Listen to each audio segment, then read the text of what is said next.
introduce myself? Yes. Alright, well, thank you everybody for being here. My name is Yerko Sepúlveda, and we're going to learn how to pronounce it. So when you leave this space, you know how to pronounce my name properly.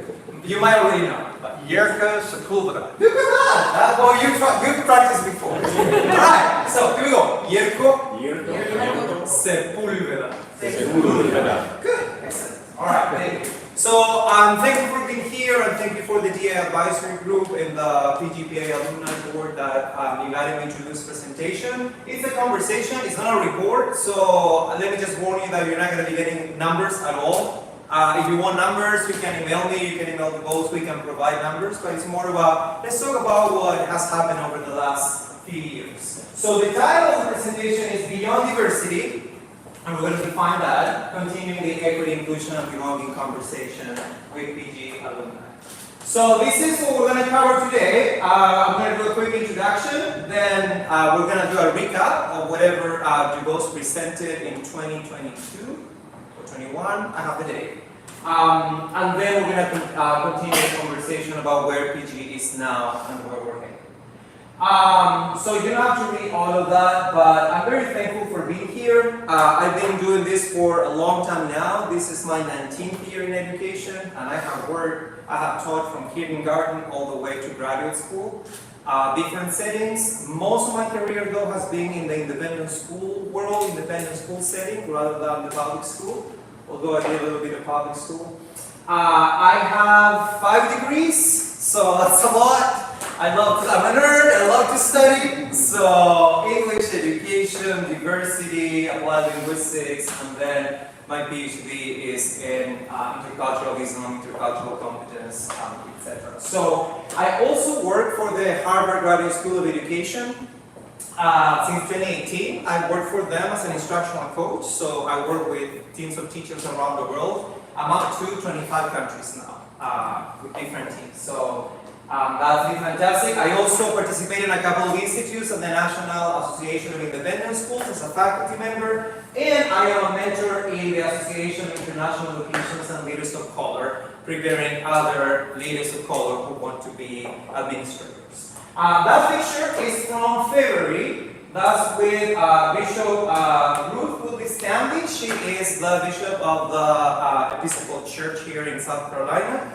And then the Reverend David Madison, he's the director of the National Association of Episcopal Schools. And that is at the DEIB, Diversity, Equity, Inclusion, Belonging, and Episcopal Identity Conference in Baltimore, and I was one of the keynote speakers. So it's a great picture. You know, I'm very proud of my blue suit, by the way. So yeah, that's me. Also, I speak English, Spanish, and Portuguese.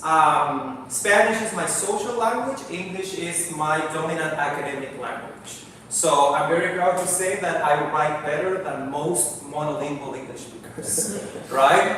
So DuBose is a testament of it, right? All right. So here we go. Continuing the conversation. So this happened in January 22.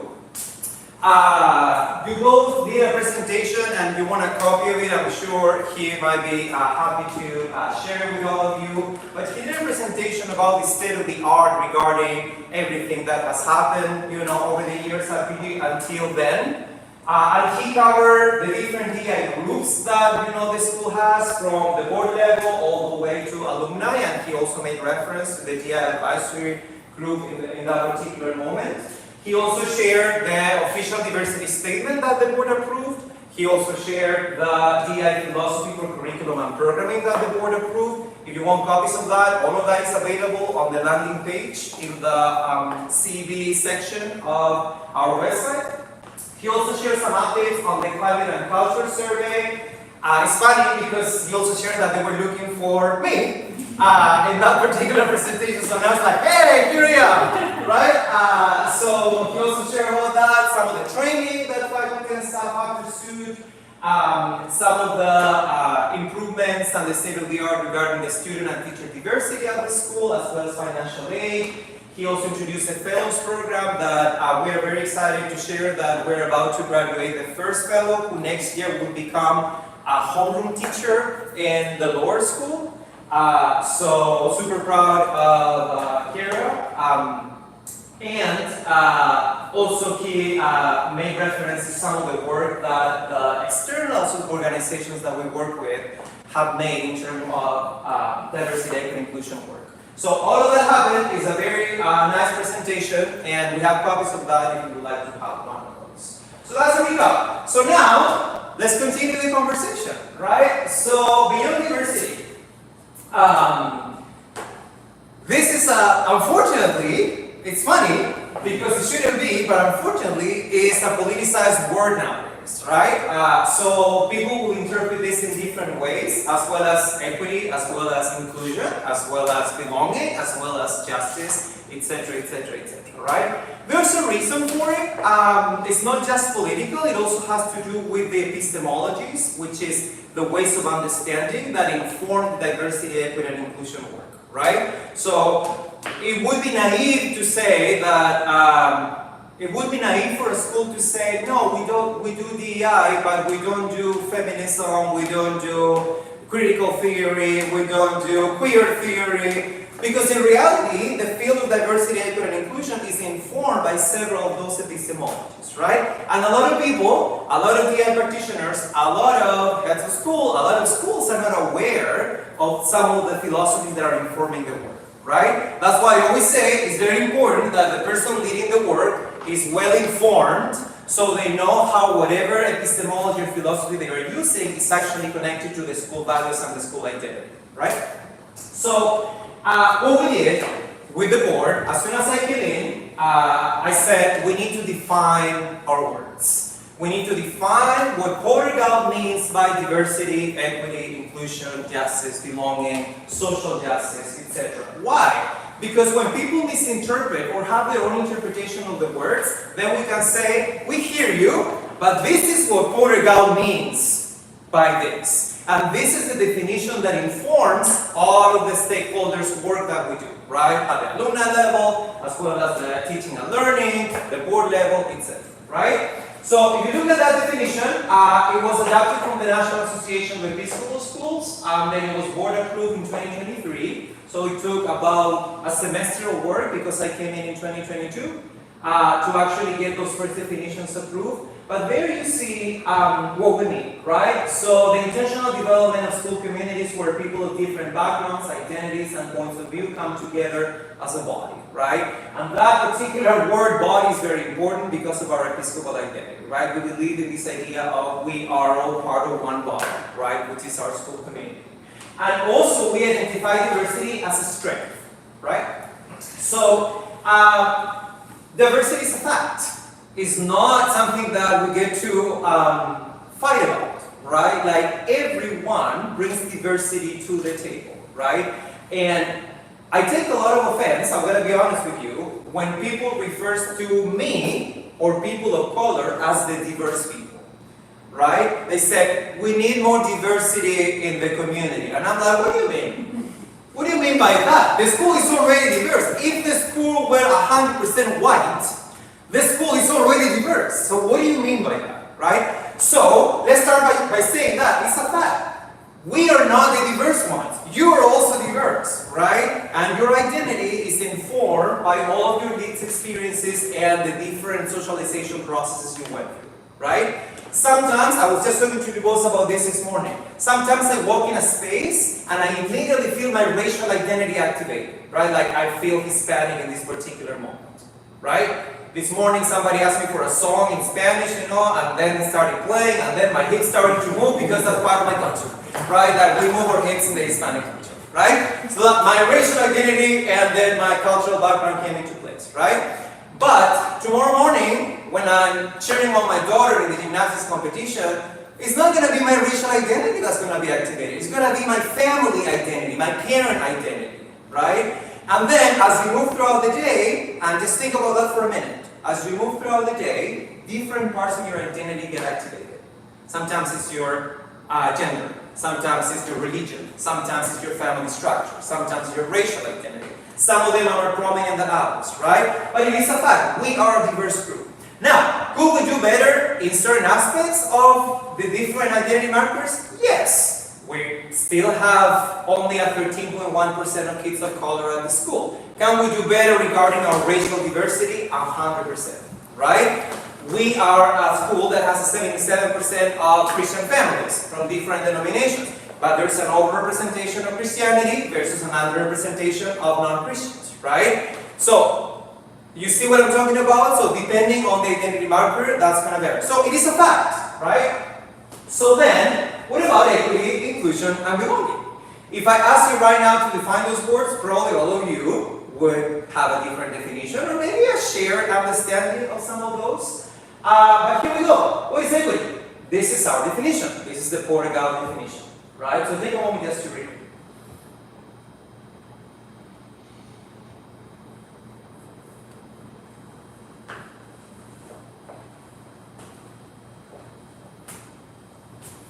Alright, so there's two important pieces to this definition, right? Like number one, the definition of equity is tied to our episcopal identity. It's the honoring of the human dignity.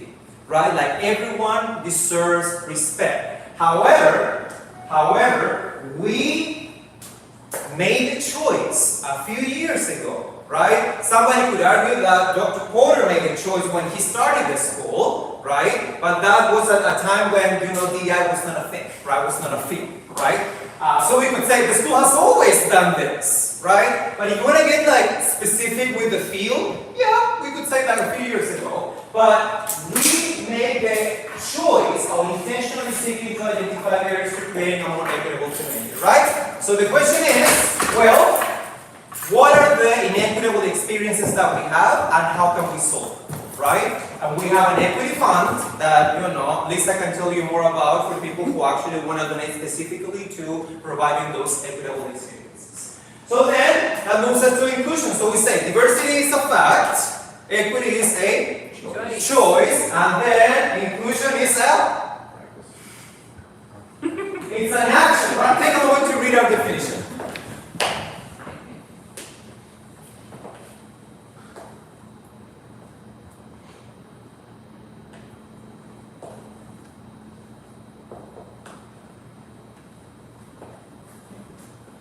Alright, so, and here's the difference, right? Like, it's not enough to say, yeah, we honor human dignity.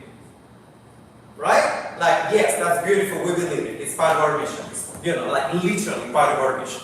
Right? But then, you gotta move, you gotta show it, right? And that's what inclusion becomes. Like, we wanna make sure that all of the voices are included, that everyone is invited, to the table. And also, we wanna pay special attention to those of underrepresented and historically marginalized community. Why? Let's think about the episcopal identity once again. The Bible, which informs our episcopal identity, calls us to take care of the most vulnerable. Right? So sometimes when I hear pushback, I'm like, why do we have so much focus on the black community? I'm like, because right now, they have a different experience. So they become vulnerable in the community, so we need to do something a little bit extra for them. Sometimes it's not that identity, but it's the girls. Sometimes it's the Jewish community. Sometimes it's the socioeconomic status, right? Like what happens when somebody on financial aid or scholarship finds himself or herself trying to pay for a wintering trip.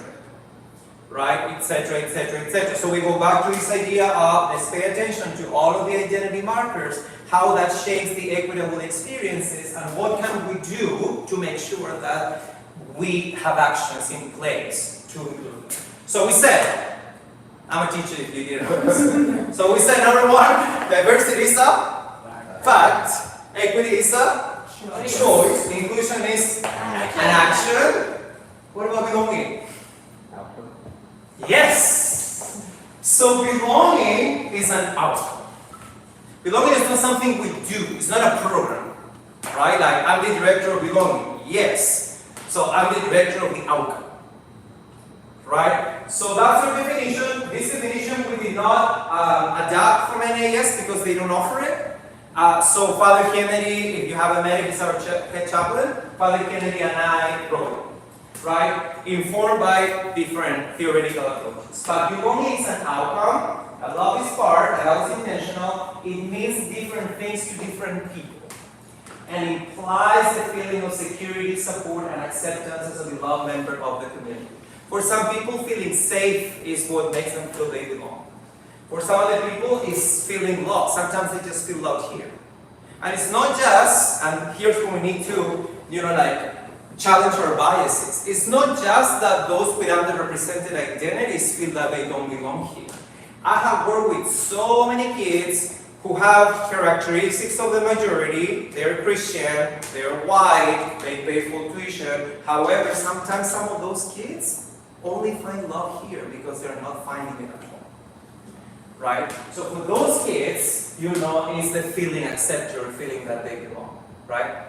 I could tell you so many stories that I want because I need to protect the identities of the students, but I could tell you so many stories of some of the work that we have done. You see those pictures there? I'm working there with, I believe those were 5th graders last year.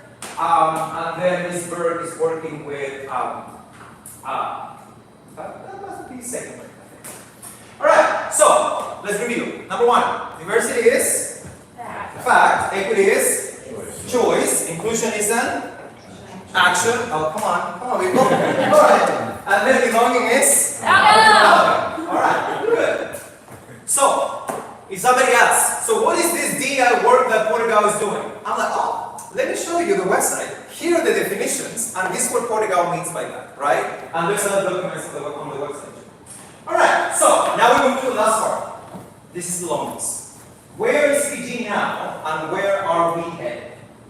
So, this is something that is important for me to share because it informs the work that we do. Number 1, and this is lessons learned, right? Like, part of my job is also learn about the mistakes that other people have taken, right? And that's natural in, academia, right? Like, learn from what didn't work. So, we cannot simply implement a program, a framework, or training in our communities if those initiatives haven't been built with the school's identity in mind. Some of the issues that you're seeing today in the school system with DEI work is because we just take a program and it's implemented without considering the context, without considering the school identity, without considering the level of readiness of the community, etc., right? So we cannot do that. What do we do here? We started with a school identity, and from the school identity, the DEI workflows, right? So it's fully allowed. Also, the bulk of DEI work is done from a deficit thinking approach. Right? In other words, there's something wrong that needs to be fixed. Right? We need to fix the biases of people. I don't know if anybody here is from the neuroscience field. You cannot fix bias. You can't. It's a cognitive process that happens in the brain. You can't. Right? You can be aware of it, but you cannot fix it because the brain would naturally do it, activating, the semantic fields, based on your experiences, right? So, some of the work that you see in conscious and implicit bias, stereotyping, reducing prejudice, microaggressions, anti-harassment, white privilege, etc. I'm not saying there's anything wrong with those. Don't misunderstand what I'm saying. Those are all very good approaches. But if you look at it, it's all negative. Right? It's all from the deficit thinking approach, right? But that's not our starting point. Our starting point is the God-given dignity of each child. So our starting point is not negative. On the contrary, our starting point is an asset. Like, we take care of you because you matter. We don't say we take care of you because you've been discriminated against. Right? We say we take care of you because you matter. Right? So, also, the truth, and this is what we're doing the research, that's points 3 and 4. Most of the research nowadays, coming from 21-22, shows that diversity training has almost zero effect. But we adopted it from the corporate world. I hope nobody here runs DEI training for companies, but Mine works. Alright, yours works. Because you're a Porter-Gaud graduate, that's why. That's why. Alright, so, you have to do this 45-minute trainings online that people just click, you check the box, and then the problems continue, right? So we know that it doesn't work, so then what do? Right? We also know that most of the DI practitioners in the field come to the work because of their identity and not necessarily because of their training. And that's where you also see a lot of missteps in different schools, right? Like, so in schools like ours, where there's an overrepresentation of white people versus an underrepresentation of people of color, believe me, because I know all of the national and regional circles, the amount of colleagues of mine who do the work because they are black or brown or LGBTQ plus is incredible. And then you say like, yeah, but you know, like, have you applied this or that? And they're like, oh, what's that? And I'm like, right? So sometimes when I consult for other schools, and then usually it's because of problems. And then like, so this happened, and I'm like, oh, and then who's in charge of this? No, it's just our third grade teacher. And I'm like, okay, that's great. What kind of training does the third grade teacher have? Crickets, right? And then finally, a DI strategy will only be successful, and this is informed by theory of change, right, organizational theory. It's only successful if it's designed for the community, with the community, right? And those two pieces are very important. For the community, with the school identity in mind, in our context, and then with the community, you gotta bring all the stakeholders along, right? So, that's why we went from DEI, as this is a trend in the educational world and corporate world as well, to CEB, right? Which is community engagement and belonging, right? So for us, community engagement is bigger than just diversity, equity, and inclusion. Diversity, equity, and inclusion is embedded in the community engagement and belonging work, right? So there's two primary goals in community engagement. Number one, to identify the issues affecting the well-being of the members of the community.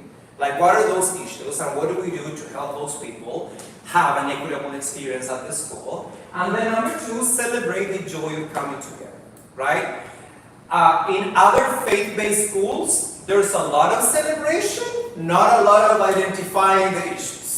So they would do Black History Month, Hispanic History Month, Multicultural Day, all the way to Taco Tuesday, right? Like, all of it. A lot of celebration, right? But not a lot of identifying the issues, right? So yes, we celebrate the joy of coming together, but we also identify the issues. And the ultimate goal is to make sure that we develop this sense of belonging, right? So, that's very small, I don't know if you can see, but when you think about models of success, I'm very proud to say this, and it's the reason why I'm here, and I was able to identify this as I was interviewing the school to come here, right? I'm going to be cocky for 1 second, right? I was in a great school before. I'm very well known. When I decided to start looking for a job, I became a finalist in every single school I applied. And I was a finalist in 4 different schools. And I said no to all the other 3. And then, as I told you at the beginning, for the ones who are not here, I was sharing that when the boss offered me the job, we were weeks away from going to Chile for a month and Europe for a month. So, and then my wife was like, no, don't take the job, we can't move right now. So, anyhow, but as I was interviewing the school, there were a few important things that, really mattered to me. And they are over here. I'm going to read them to you. But this is where we are. Porter-Gaud is in the stage of buy-in. We do this work because we agree to having a DI team. Because we have a genuine interest in equity. Because we have a budget for DI work. Right? Because we participate in strategic development. I am thankful and humbled to work with 2 board of trustees committees. I work with you both directly. I'm working with the alumni board. I'm working with the parent association. I'm sitting at the table and I don't have to invite myself. I am invited from the beginning, right? Also, and we're working on this part, and this particular session adds to the transparency piece, right? Like, how do we improve our communication? How do we keep students and parents informed, faculty informed? Also, vulnerability, right? Like, we need to be vulnerable to do this work. We need to recognize that sometimes we mess up, that sometimes we don't do things, as well as we could. There's accountability, and that is built in the strategy, and then we have autonomy. So when I'm interviewing Porter-Gaud, as you saw at the beginning, when it was presented, they were conducting the national DI search. I'm like, these guys are good, right? And let me tell you this funny story. When I came, all I kept hearing was 7 times, I'm a qualitative researcher, so I count words. So 7 times I heard, but you're in such a progressive school. Why do you want to come here? Right? So I finished my interview, I'm going back home, and then my wife said, so how did you go? I'm like, I'm too much for them. Right? And she's like, why? Well, I'm always too much, but she's like, why? And I'm like, well, because they seem nervous. Right? The funny thing is that I also went back home thinking, these guys feel that they don't have a lot of strong DI programming, which might be true. However, they have the key pieces to create a transformative system. Right? When you have a board of trustees and a head of school like Dubose, you have everything in the world to transform the school. Right? And I'm not saying it because he's my boss, I'm saying it because he believes in the work. Right? And he's a good sponsor for the work I did too. So, alright, school is ready. Here we go, right? So, I'm gonna show you this video now. This is mentioned throughout the video, but I think it's the final part of the video. But our physical identity, along with the communication and belonging strategy and vision of a learner, which is our teaching and learning framework, represent the heart and soul of the institution and integrate all aspects of learning, the emotional, spiritual, cognitive, and physical. Our pursuit of holistic wellness, I'm going to talk about that in a minute, helps to foster lifelong habits to serve the Porter-Gaud community and the world, a world that is complex and unknown, and one that our students are equipped to navigate and transform. Now, something that is beautiful that I experienced yesterday? I have experienced this before at PG, but I saw it yesterday again. Yesterday, I attended the Alumni Award ceremony. So I'm listening to the descriptions of these alumni, as well as their speeches when they accept the awards, and I'm thinking, these folks are doing this. They were equipped to navigate and transform the world before anybody started talking about diversity, equity, and inclusion, because they are building on the foundation that we have to honor and respect every single human being, and we need to go there to transform the world. And I'm sure that all of you who are sitting right here in front of me, who are alums, have the same thing. And you maybe didn't have a DI director when you were here, right? And that is the assets-based approach to diversity work that we have. That's our strength. And from there, we build, and we build, and we build. So the foundation is strong. So this is a 4-minute video. It was done in collaboration with the National Association of Episcopal School, our head of school, our head chaplain, myself, and the Office of Communication. So, here we go.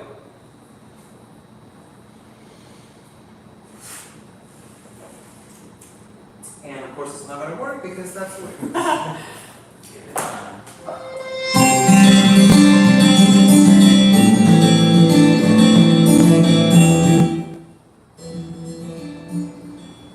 The Reverend? What? Porter-Gaud. Okay, we're going to do this again. That's too much. We're going to do this again because you got to hear it at the beginning. Okay, here we go.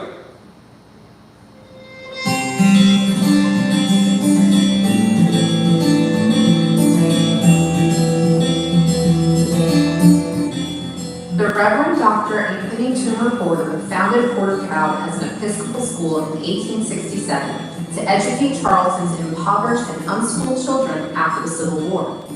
While much has changed over the last 150 years, the Episcopal identity of the school has remained. What does this identity mean for our community in the 21st century? Christian communities and organizations are founded upon the belief that God is revealed in the person of Jesus Christ, and that each human being, made in God's image, has an immeasurable and irreplaceable worth as a recipient of God's unconditional love.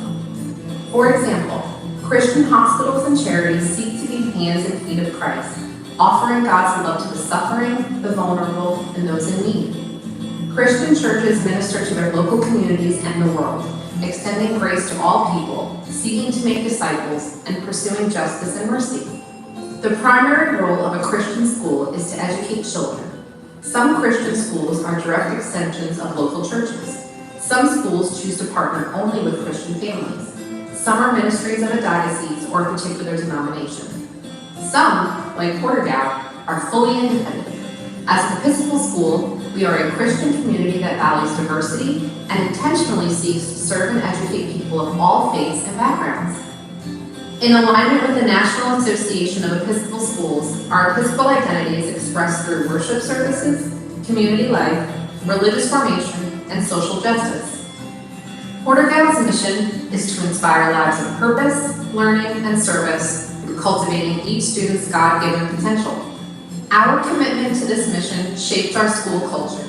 It informs how we live out our values expressed in the Watch Prayer: to be truthful and kind, to be gracious and honorable, to be unselfish and charitable, to be noble, upright, and virtuous. One of the clearest expressions of our Episcopal identity and mission is the office of community engagement and belonging. Community engagement is defined as the process of identifying and addressing issues affecting the well-being of all members of the community, as well as celebrating the joy of coming together as one. Belonging is an outcome, and it implies the feeling of security, appreciation, support, fair treatment, and acceptance as a beloved member of the community.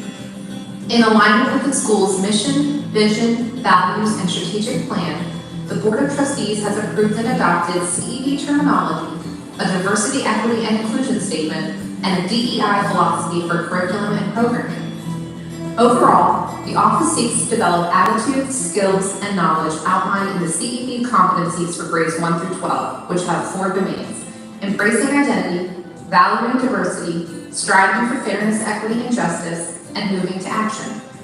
Porter-Gaud has a rich history of academic excellence, intentionally integrating faith and reason.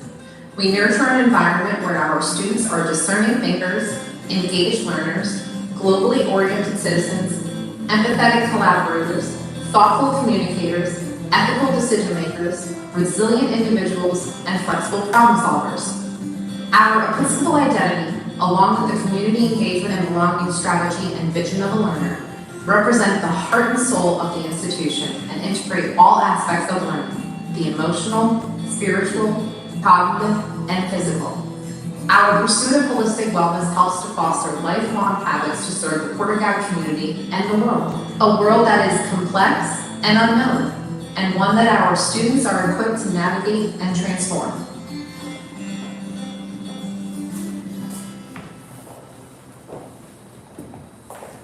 All right, so there you see the vision of the work, right? And you can see the alignment, right? Is the Episcopal identity with strong academics and the vision for community engagement and belonging. All three form the basis to prepare the kids. So where are we at right now? When we think about the journey, and then going back to the presentation that Jagos did for the DI advisory group in 2022, January 2022, we went from the DI director search all the way to the Office of Community Engagement and Belonging, that it was born. And I don't have time now, but I can tell you the story later about the 2-hour call that Jim Paxton engaged me in when he was interviewing me. And that's when we started talking about the name. So we created the office, we redesigned the strategy, we worked on terminology as well as the CEB competencies that guide the curriculum and the expectations of 1st to 12th grade.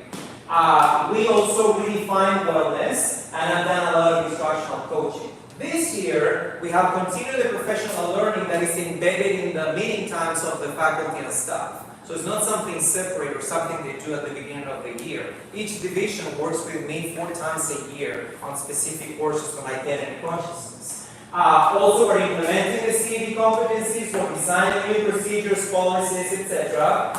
you know, you have no idea. My eyes are on so many projects right now, but I manage. And then more instructional coaching. And then where are we headed for 24, 25 in the years to come? Continuous professional development, proactive response to national trends. As an independent school, it's important that we are responding to the national trends and some of the adaptive challenges that come in between. Like, for example, nobody was prepared to face the Gaza-Israel conflict, right? That's an adaptive challenge. The question is, how do we do that and what foundations we have in place to do that, right? Also, we are reimagining our research cycle so we can make data-informed decisions based on the surveys and the information we're getting from parents, from alumni, from students, from faculty and staff. And then what's cooking up now is a wellness strategy that we hope to implement for 25-26. So according to the wellness strategy, the Board of Trustees also it's fascinating to see how they're taking a very innovative approach to change. So what we have right now in the national scene is that a little bit of wellness is done through counseling, right? But when you think about counseling as a field, it's a reactive field, right? Like somebody has an issue that we need to fix, right? Like somebody needs support, etc., etc., etc. Right? So then, the Board of Trustees was like, oh no, we're going to go all in with the Episcopal identity and everything. So we have two charters in the Board of Trustees. One of them is the CV charter, and then the other one is the Wellness charter, and they actually do some combined work together. So what we're looking at is the redefinition of what we mean by wellness. We adopted the definition by the Wellness, the Global Wellness Institute, which is the active pursuit of activities, choices, and lifestyles that lead to a state of holistic health and well-being that is multidimensional, right? And that's what we bring in: physical, mental, spiritual, emotional, social, and environmental, right? So it's not like we need to work this is what you hear in the news. All of this SEL, social emotional learning, is indoctrinating the kids. You also hear this. All of this DEI work is indoctrinating the kids. Maybe, I don't know, that's not what's happening here, right? What's happening here is we honor these kids' God-given dignity because they matter. And because they matter, we're going to do everything we can so they can develop their overall wellness. And some of it is going to be social-emotional, some of it is going to be physical, some of it is going to be academic. We also know, and that's also cooking up, is how do we approach the achievement culture, right? You probably experienced it here when you were here, like competing with each other. Who's getting more A's? Who's getting into more honors classes? Who's going to go to the most prestigious college? Etc., etc., etc., right? So that's happening. That's coming, 25, 26. All right, so the other change that we have is that this is our distributed leadership model for the Office of Community Engagement and Belonging. And the DI advisory group, and some of you are sitting here, you are a part of the map. That's a beautiful thing, right? So you see here, this is the core. In the core office, it's myself. We have the Board of Trustees committees, different working groups that we put together depending on the challenge. Right now we have one working group working on the election season, like how we're going to approach dialogue, and we have full strategy now starting in August. We have the Team of Wellness that we added this year. We have liaisons for each division. Ms. Burke, Associate Director, the Office of Communication works very closely together with us. The head chaplain is also a part of the office. The support system for my office, and before I even ask you, I already put you in my mouth. I need a little ready to help. Right? Like you're gone, but you're not really, because you can come back and I'm going to mention at the end, you can be mirrors for our students. They can learn from you. Right? And then we have, I'm not going to read all of them, but we have all of the support system trying to reach out to the larger community. The advancement office, alumni, parent and caregivers, the skeptics. Right? We have a lot of skeptics, and that's okay, because skeptics provide a perspective that we're not thinking about.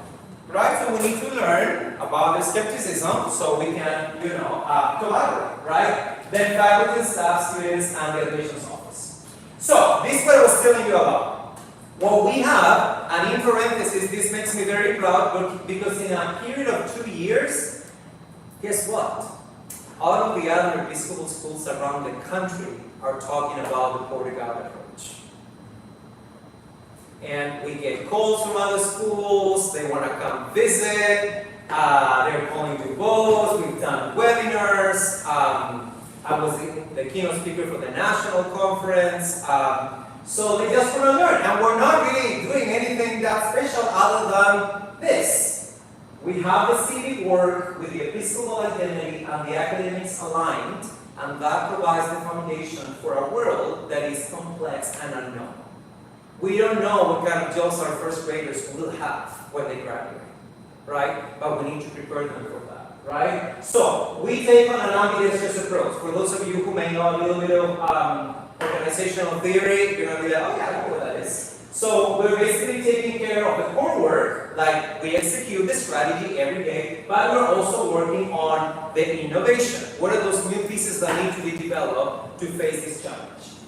So, this is another important piece. If you both leave tomorrow, if I leave tomorrow, if the Board of Trustees, we change all of them, these are official board approved documents. So the next board would have to sit down, talk about it, agree to change what we have already built.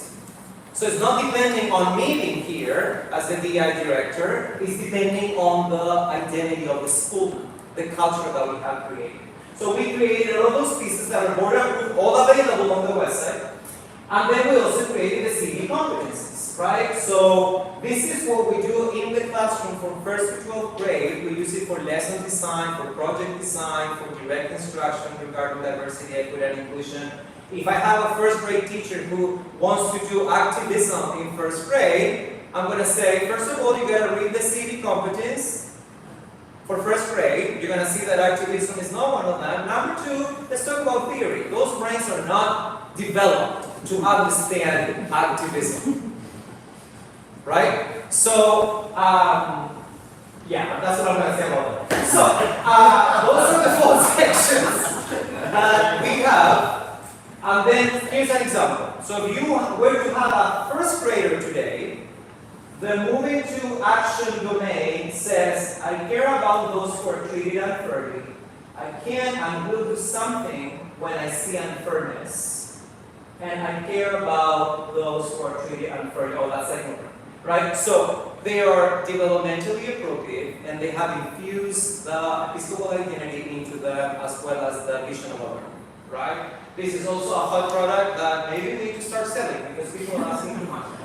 Alright, institutionalization. Part of the work that I get to do covers all of those sections. I know that, when the alumni asked a few questions a couple of years ago saying, hey, we want to know more, what are you guys doing regarding this and this and that? So all of that, some of the feedback that you also, were asking about is embedded in the work that I get to do regarding academic curriculum, student programming, organizational development, training, community culture, and then recruitment, retention, and hiring. Right? So what we have done over the last 2 years is to write the Episcopal identity and the community engagement and belonging work into the DNA of the institution. And it's not that it wasn't there before. Now we just put the names to it and we frame it with official documents. So, part of the community, these are some of the groups that already exist. We have a faculty and staff of color affinity group that we love. We try to meet like 3 or 4 times a year. We have student groups, special interest groups. They are student-led and faculty advised. There's some examples there: Environmental Club, the Gender and Sexuality Alliance, Kindness Counts, Mental Health Club, MOXIE, Operation Smile, Sports Marketing. We have dialogue groups, also student-led and faculty advised. Some of them, the Athletes Mental Health Awareness, Black Excellence Society, Fellowship of Christian Athletes, and support circles. Just to clarify, this the difference between a special interest group and a dialogue group is that the special interest is an interest on a topic, and that's where allyship comes into place. The dialogue groups are for those folks who identify with a particular cause or identity, and they want to have a space. So that's why we have the Athletes Mental Health Awareness. Like this was literally this year a group of athletes who identify themselves as struggling with their mental health. And they said, we want to have a group to talk about this. And we're like, absolutely. Of course, right? The same with the Black Excellence Society. 2 years now in officially, and then they've done several beautiful community-wide events. We had the Black History Month dinner last February. We have over 100 people that came. They celebrated HBCU week, breakfast, etc. Then we're going to move on. We also have a parent group, the Diversity and Inclusion Parent Alliance. We have the PGAADI Advisory Group, and a few of you are a member of that. If anybody else is interested, please join and help. We also have something historic. We have a faculty study group with Ashley Hall. For 2 years now, when I came in, I remember before I even stepped foot on campus, I called to us and I said, so there's this national grants for forming these study groups to learn more about serving the Black and brown kids. Can I submit a grant? And he's like, oh yeah, it makes me a little nervous. Just trust me, right? It's okay, trust me, right? So we got the grant. So we became the very first group in the entire state of South Carolina in this national campaign about, learning more about the Black and brown experience. And because we believe in blessing the community, not just inside, I talked to the Ashley Hall folks and I thought, would you be interested, right? So for the last 2 years, we've trained over 40 teachers from both schools regarding that particular project. And we put together a belonging summit that I'm going to cover in a minute. Also some book clubs. This year we ran the back of the Bible book club, and then behind their screens, if you're a current parent, we did a whole year of study about the challenges that the kids are experiencing regarding their mental health because of, being screenagers. And then we also have Jewish Love. So this is just an example. Also, if you're in town, you're invited next Friday. We're going to celebrate our very first Shabbat dinner next Friday. It's a community-wide event. We have Jewish families coming, and then we also have non-Jewish families coming. The last RSVP count was 195 people. Yeah. So, yeah, I'm sorry. Alright, stop here. Okay, so, we're serving as a leader in faith, honor, and knowledge at the national scene, right? So, these are some of the things that the office has done. Just to name a couple, Dubois, Father Kennedy, and I did this webinar for the National Association of Episcopal Schools. They asked us to present our work as a case study for other schools. This is a presentation with Ashley Hall. I did it with the assistant head of student affairs. We presented at the Southern Association of Independent Schools. I wrote a book chapter for a book that is going to be published this summer. And it's called Community Engagement and Belonging, a case story of success in a faith-based school. And it's our story. It's the PG story. And then there's just like more, but we are leading. We are leading with the honest work and loving work that we're doing. And finally, this is my last slide. So where do you guys come into place, right? This is not just about you coming once a year to be informed. Like, we want alumni to be involved. Because you can be windows or you can be mirrors for our students, right? You can be a window as a former Porter-Gaud student and now a successful person who's out there in the world taking care of the complexities in your fields. You can offer a glimpse into the unknown and the unfamiliar to our students.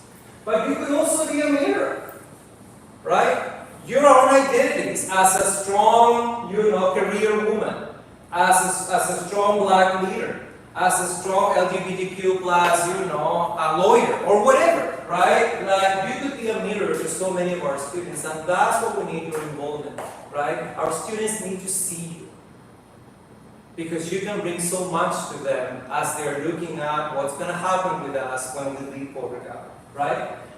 So, we have only 5 minutes left, but that's it. Okay.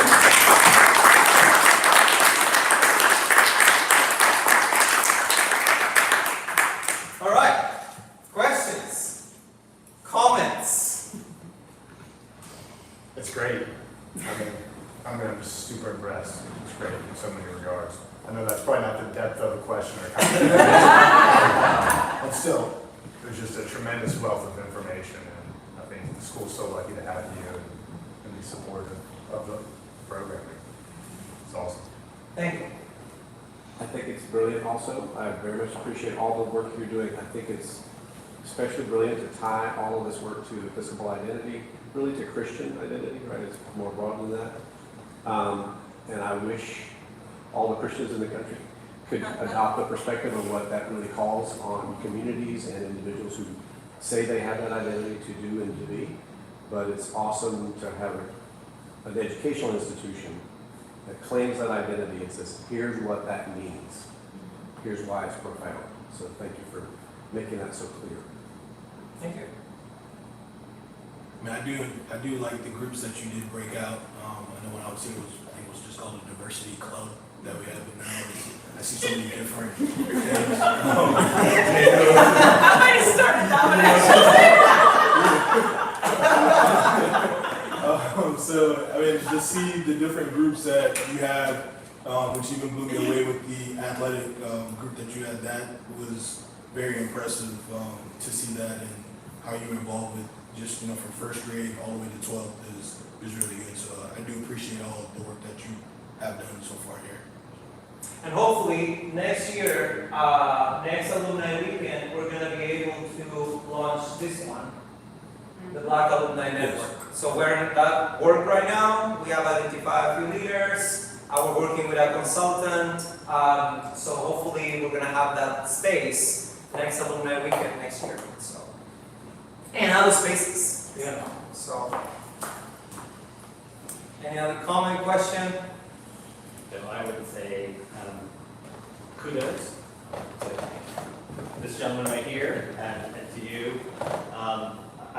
As I've said before, I love the holistic view that you've taken here. That holistic view is so important. It's what I don't see with many organizations with white-collar work.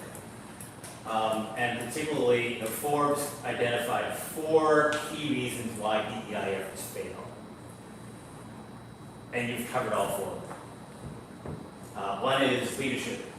It has to come from the top down, the boroughs, and the board have that covered. One is a long-term plan, not having one, but you've got one.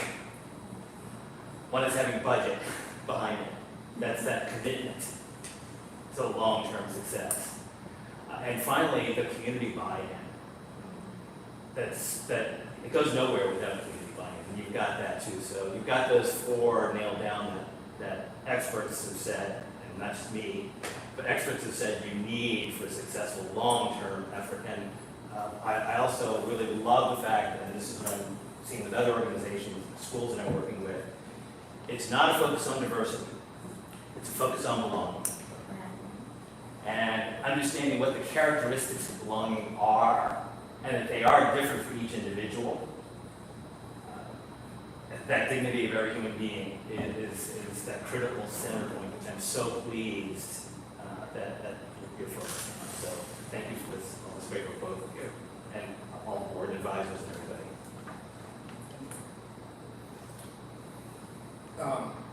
Yerko made several important pieces that you probably understated a few things.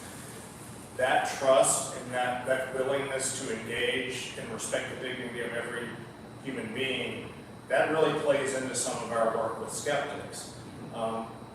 As pretty as this looks and as strategic as it looks and thoughtful, a lot of work had been done in the past, and a lot of good work had been done in the past. I don't want to discount that we were wayward or there weren't points of light and people we hired and faculty committees who worked on accreditation work in this area and leadership at the Board of Trustees. But in terms of having it all thoughtfully organized in a strategic way, that sort of with this office, with Yerko's leadership, in knowing that you need to work both ways, not just here's this office and faculty-driven efforts without buy-in from the board, or top-down stuff coming down from the board without a why and without buy-in from, say, parents or faculty, and realizing that everybody sort of needed to be at the table. Yerko's a tremendous asset on our senior leadership team. He's invited in a lot of meetings that people in the past would have said, oh, no, that's the DEI director, that just lives over there, right? And realizing that the whole team needs to be on board with that, even when the skeptics are in the room. And so, I'd like to think that certainly a faith-based organization attracted Yerko to come here. He was at a fabulous school. I know a lot of people where he came from, and they miss him a lot. But one of the strongest partnerships that we have is between Yerko and myself and the chaplain. And we meet regularly, and a lot of this thought process comes through the three of us. And then being able to go back and engage the board with it. But Yerko, what I like several things early on about him, he's a data nerd like me. We love research, we love digging through surveys, we love building pivot tables and looking at regression analysis on this stuff. I mean, we really nerd out on this stuff. So being able to sort of track that, he mentioned, quickly that piece about building institutional research and survey work, whether it's the parent community, whether it's alumni, whether it's students, multiple touch points, so we can have both longitudinal and other trend data. That was really important to me. The process was really important to me. And he touched lightly on those artifacts. We knew we had to go back and fill those gaps in. We thought these are key things that don't exist now. We can't go on and do this work. They were faculty who were like, oh, Yerko's here, now we can do all this stuff. No. We need to go back, make sure we have this in place, we have buy-in from the board before we go forward. The analogy I gave was, you don't want your board of trustees, their governance and fiduciary, you don't want them coming in and dictating what the math department does, right? You don't want them telling you what to teach in the classroom. You want to separate governance from operations. But in the DEI field, it doesn't work without buy-in all the way through. And so we didn't want to go and do stuff and then have them come say, wait, what are you doing? We didn't tell you to do that. We needed to set the governance pieces in place so that we knew we would have the support. And it's still a lot of new work, so we're very careful about going back to them and saying, hey, by the way, we're getting ready to do this. And things they aren't necessarily, and then now we've built that trust and that relationship where they'll say, yes, we'll be there. And I think one of the best examples recently was some wellness work we did around student survey work we did with a group called Authentic Connections. And there's some places we have a lot of work to do with substance abuse, with stress coming from families, stress coming from peers. Our kids are all programmed, technology and screen time is a big concern outside of the classroom. And mental health. And that committee on the board showed up, and with a lot of parent questions and parent concerns and what's going on here and there. And it was really nice to see that collaboration, that connection all the way through. And Yerko has been a big part of driving that. So we're grateful that you're here tonight. Thank you. We would love for you to continue to be part of the work to be done. Thank you, Yerko.